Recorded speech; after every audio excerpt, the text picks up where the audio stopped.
Hey guys, Frisian here. So we got this 2012 Subaru Outback 2.5, and we got a massive leak on the bottom, but the leak is coming from up top.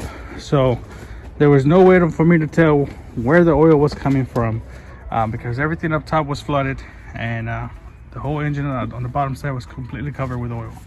So number one, went and go ahead and washed it and throw some air in it, make sure that all the cavities are completely dry, and then take it for a spin.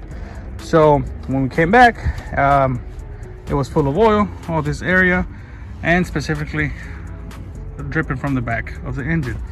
So at idle, nothing leaked. Okay, only when I came back is when it was completely wet. So long story short, have somebody make to rev it while you look at it, and chances are it's gonna be when these little guys go out, they will leak a ton of oil under pressure. Okay, so make sure that you discard this simple fix of that sensor, and before you're thinking it's your valve covers or your head gaskets, which are also very known to fail on these engines and those years.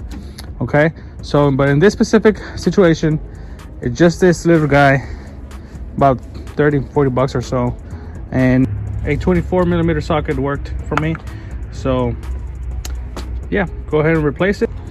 So I used part number, so this is the Isodoco part that I used for that sensor, and it's installed.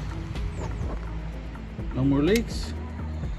So now we're just gonna wash this out, clean it out, and it'll be good to go. All right guys.